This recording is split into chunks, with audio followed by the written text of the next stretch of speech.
Hello everyone and welcome to today's video. In today's video we'll be discussing the Russian breakthrough near the Avdiivka section. Also we will be discussing other places where the Russians have seemed to broken through in these areas. So as you guys know, a Russian offensive has been happening. It could be a prelude to a bigger offensive, but it has been happening since the Battle of Avdiivka and since Avdiivka basically fell. So right here, this was April 13th, 2024. And just as you can see from this little animation they have on this map, you can see the massive Russian progress. According to how this war's been going, this is massive progress from the Russian side in just a few weeks. As you can see, the Russians have completely cleared out this town over here, this Ukrainian town over here, which is confirmed by this video of Ukrainian soldiers pulling out. I'm not going to show you guys the whole thing because at the end, the Ukrainian soldiers were shelled and I believe 3 died. However, you can see clearly that the Ukrainians were pulling out of this town. Some might say these aren't Ukrainians. If you want more proof, then we're going to move on to this video where you see the Russian flag at the very edge of the town. No Ukrainians going to be waving that, so the Russians had to at least get there in a town that is currently occupied by Ukrainians. The Russians wouldn't be able to do that. Also, we can see over here, this indicates that the Ukrainians were bombing this area over here, which likely means the Russians have control of this town, if not all these fields around the town. Obviously, according to some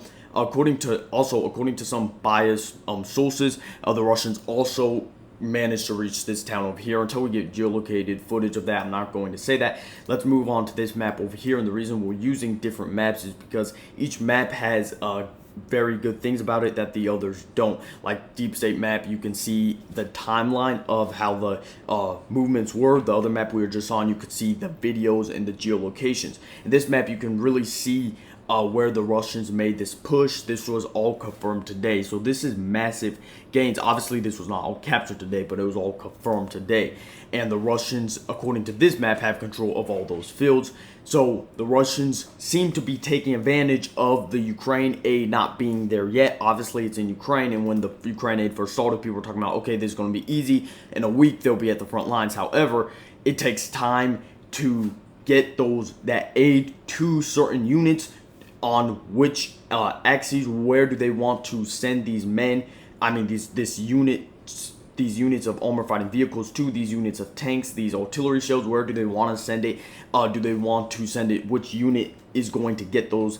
Just a messy business of logistics. Now moving back to this map, we can see that the Russians also made gains near the Kupiansk area, where they have completely captured this village. Now this is a very small village, as you can see, just 2 roads go through it, but it is a village nonetheless. And you have to understand, if the Russians within like 3 weeks captured 7 villages, the whole Ukrainian counteroffensive, the Ukrainians recaptured 14 villages.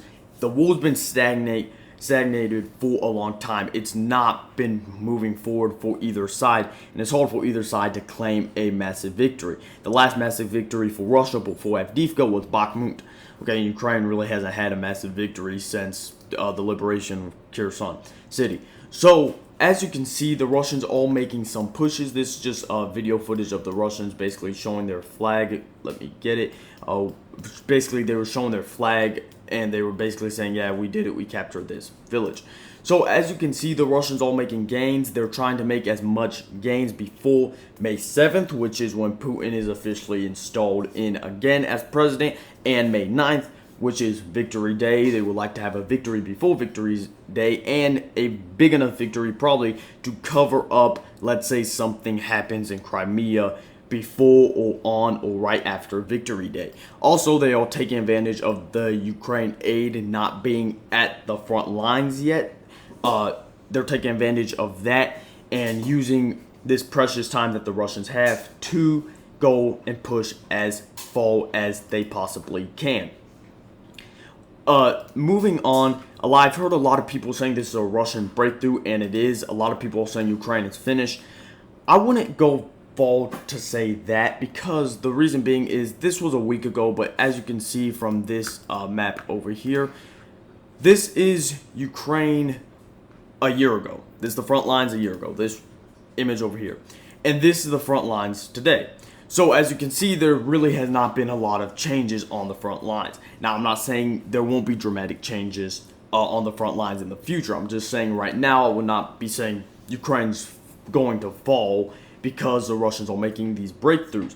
How these breakthroughs are significant for how the war's been going, but when you actually zoom out of the map, this one war military blogger said that the gains are as significant as you scrolling as much as you want to scroll into the map. So the significance of the gains is really how much you want to scroll into the map. This is the broad map of the whole region that the Russians occupy and where the war's been going on, taking place.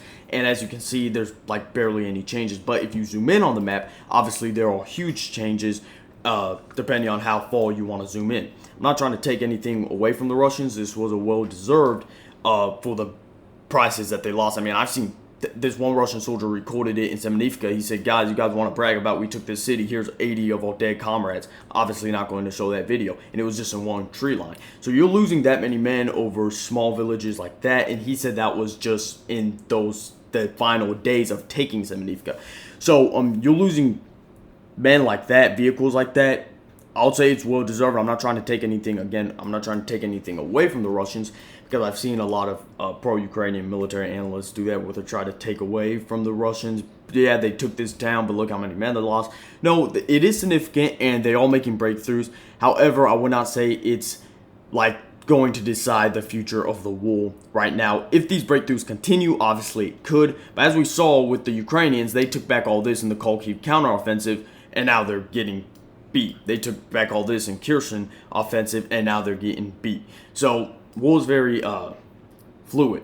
So anyway, guys, make sure to like this video, subscribe if you are not, and I'll catch you guys in the next video. Bye.